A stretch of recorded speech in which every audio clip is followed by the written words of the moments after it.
If Skagen is on your Baltic cruise, this is actually one of the easier ports you'll visit. You can step off the ship, walk into town, and have a really nice relaxed day without planning much at all. But if you want to see what Skagen is really known for, that's where you need to think about the day a bit more. Because once you're off the ship, it's not always obvious how to do that. So in this video, I'll walk you through the 10 things you need to know about Skagen Cruise Port, what catches people out, and how to plan your day properly. Arriving into Skagen is very straightforward. You step off the ship and you're straight into the port with an easy walk into town. A lot of people just head into town, and that works really well. There's a small cruise reception building nearby with the basics you need, including toilets, free Wi-Fi, seating, tourist information, and maps. It's not a big terminal in the way you'd find in larger ports, but it works well for the size of Skagen. You'll also see shuttle buses waiting, signs pointing towards town, and if you're planning to explore a bit further, you'll also see bikes available for hire right by the port, which is a popular option here given how flat and easy the area is to get around.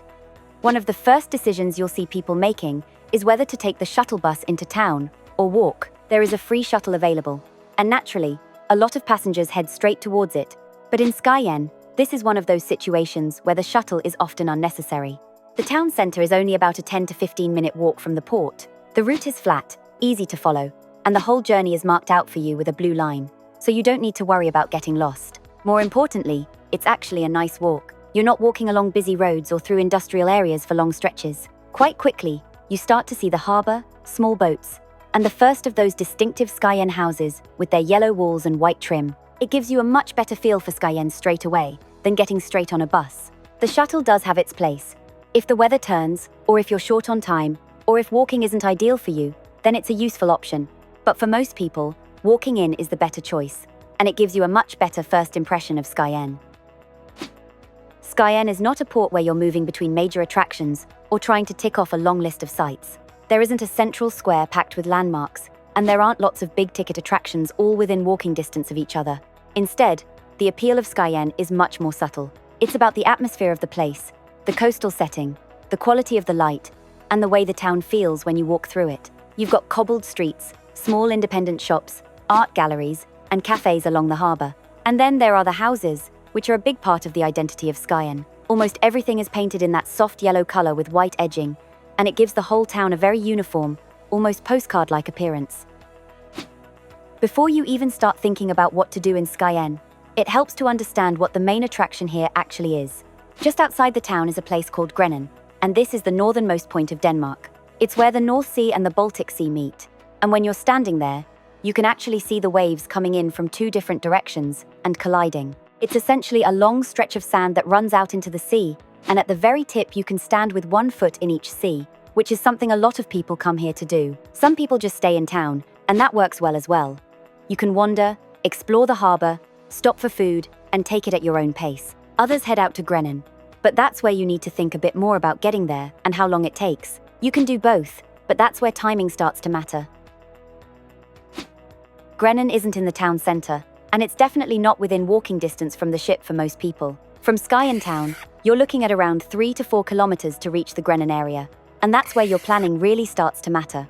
You've got 3 realistic options on a cruise day. The first is a cruise excursion, which is the simplest option. It takes care of transport, timing, and often includes other stops like the lighthouse or the sand-covered church. If you don't want to think about logistics, this is the easiest route. The second option is to do it independently, using the local bus or a taxi. Buses do run out towards Grenen, but you need to be aware of timings, especially on the way back, as services aren't as frequent as you might expect. Taxis are available. The third option, which is quite popular here, is cycling. Skagen is very flat, and cycling fits the pace of the place quite well. You'll often see bikes available for hire near the port, and the route out towards Grenen is straightforward. Also, if Grenen is something you want to do, don't leave it until the afternoon. Make it your first priority, and then use whatever time you've got left back in Skagen town. When you get to Grenen, you're not at the tip straight away. You arrive at a main area with the car park, a small shop, cafe, and the main facilities. And from there, you still need to get out along the sand to the very end. You'll also notice a few old World War II bunkers in the area as you head out, which are quite distinctive and worth exploring if you've got a bit of time. From there, you've got a choice. You can either walk out to the tip or take the Sandormen, which is the tractor-pulled bus that runs along the beach. The walk takes around 20 to 30 minutes, but it's not as easy as it sounds. You're on soft sand, and it's very open, and it's usually quite windy, so it can feel longer than you expect. The Sandormen is quicker, easier, and a bit of an experience in itself, so a lot of people choose to use that for at least one direction. Most people spend a bit of time there, take photos, and then head back. One final thing to be aware of is the water itself. It might look calm, but the currents where the two seas meet are strong, so it's not considered safe to swim right at that point. If you've got a Baltic cruise coming up and want to know what to expect, I've linked my full Baltic cruise ports playlist in the description if you want to watch that next. If you decide not to go to Grenen, or you've got time afterwards, Skagen town itself is where you'll spend the rest of your day. The harbour is really the centre of everything. That's where you'll find the cafes, seafood restaurants, and most of the activity. It's a working fishing harbour, so you've got boats coming and going, and it gives the place a bit of life without ever feeling busy. From there, you can wander into the town centre. This is where you'll see the streets lined with those very distinctive yellow houses with white trim and red roofs. It's quite uniform, almost to the point where everything looks the same, but that's part of the charm. You've got small shops, galleries, and cafes, and it's very easy to just wander without a fixed plan. If you've got time after Grenen, or you decide to stay in town, there are a few other things you can add in. For views, you've got the Grey Lighthouse, and that's probably the best way to see just how exposed the coastline is up here. And just outside town, there's the sand-covered church. Only the tower's left now, after the sand dunes buried the rest, and it's about 3 kilometers out, so it works best if you're already heading out towards Grenen. If you'd rather stay local, the Coastal Museum is a good option. It's just outside the center of Skagen, and it shows how people actually lived here, which makes a bit more sense of the town when you're walking around it. If you want to visit Grenen, and somewhere like the sand-covered church, then an excursion could work well here. I've put a couple of options in the description if you want to have a look.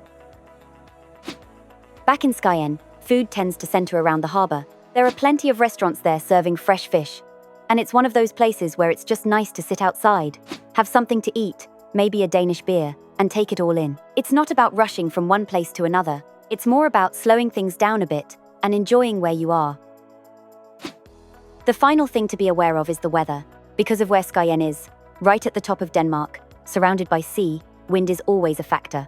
Even if it feels warm when you leave the ship, it can feel much cooler once you're out in the open, especially at Grenen. I had a lovely sunny day there, but it was still a bit breezy. And that can affect how enjoyable parts of the day are, particularly if you're walking out to the tip. So it's always worth bringing an extra layer, even if you think you might not need it. If your cruise ship docks in Skagen, Grenen is worth doing. If you don't want to think about getting there, staying in town is also a nice option. And if Copenhagen's next on your itinerary, watch my guide next, because that's a very different kind of stop.